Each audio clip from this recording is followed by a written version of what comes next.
राजकिशोर जी बड़े महाराष्ट्र को लेकर ही थोड़े से और गहरे एनालिसिस में उतरते हैं।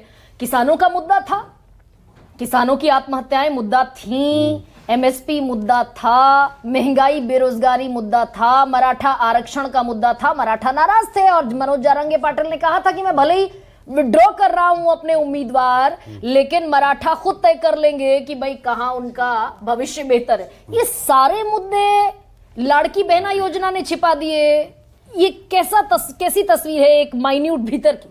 नहीं, देखिए, लाड़की बहना योजना निश्चित तौर पर वो सबसे बड़ा गेम चेंजर है, इसमें तो कोई इफ एंड बट हो ही नहीं सकता है। लेकिन यहाँ पर एक चीज समझनी पड़ेगी कि फिर जो हम लोग बात करते हैं कि कितना अंतर था लोकसभा चुनाव में भारतीय जनता पार्टी नीत गठबंधन में और कांग्रेस नीत गठबंधन में, वो सिर्फ 1.2% का वो अंतर था। विधानसभा चुनाव आते आते फिर मैंने आपसे पहले भी कहा था, पहले ये चुनाव मोदी की गारंटी के नाम पर था, मोदी के चेहरे के नाम पे था, हिंदुत्व बैक सीट पर था, सिर्फ मोदी की गारंटी चल रही थी। अब यहां पर क्या हुआ कि राष्ट्रीय स्वयंसेवक संघ की नाराजगी जो उस समय थी जेपी नड्डा की बयान की वजह से, वो नाराजगी दूर हो चुकी थी। राष्ट्रीय स्वयंसेवक संघ और नरेंद्र मोदी पूरी तरीके से सेम पेज पर दिखाई पड़े। आपको तो आप ये कह रहे हैं कि संघ ने किसानों को आउटरीच किया, जो किसान नाराज थे, संघ ने ही आउटरीच किया उस मराठा सेक्शन को जो नाराज था कि भाई आरक्षण नहीं मिला।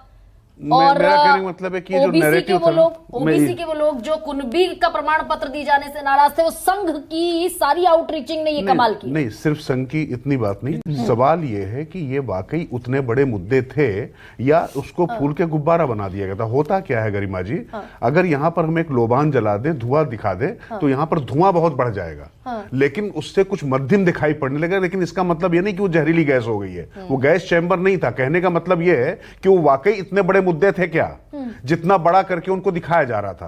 भाई गुब्बारा कितना भी बड़ा हो जाए, लेकिन वो जो है ईंट से ज्यादा भारी ना थोड़ी हो जाएगा। मराठा आरक्षण पर तो महाराष्ट्र जलता हुआ नजर आया राजकिशोर जी। तो तस्वीरें हमारे सामने, कई महीने मनोज जारंगे पाटिल भूख हड़ताल पर बैठे रहे, एकनाथ शिंदे गए नहीं माने, देवेंद्र फडणवीस गए नहीं माने, अजीत पवार साहब गए नहीं माने, छगन भुजबल अड़ गए कि मराठाओं को आरक्षण अगर ओबीसी से दोगे तो मैं ईंट से ईंट बजा दूंगा। ये मुद्दे तो थे जमीन। नहीं, बिल्कुल मैं कह रहा हूं मुद्दे नहीं थे, ये कौन कह रहा, मुद्दे थे, लेकिन वो कितने बड़े मुद्दे थे?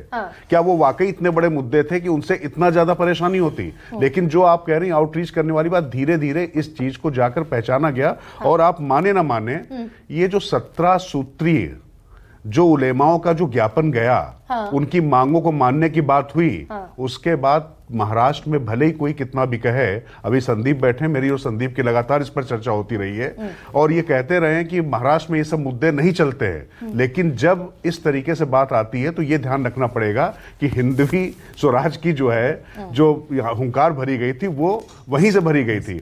और उद्धव ठाकरे, बाला साहेब ठाकरे की संतति जब वो पूरी तरीके से उन 17 सूत्री मांगों को मानने की तरफ अगर बढ़ती है, तो ये कैसे मान लिया जाए कि इसका असर नहीं होगा वहां के मानस पर?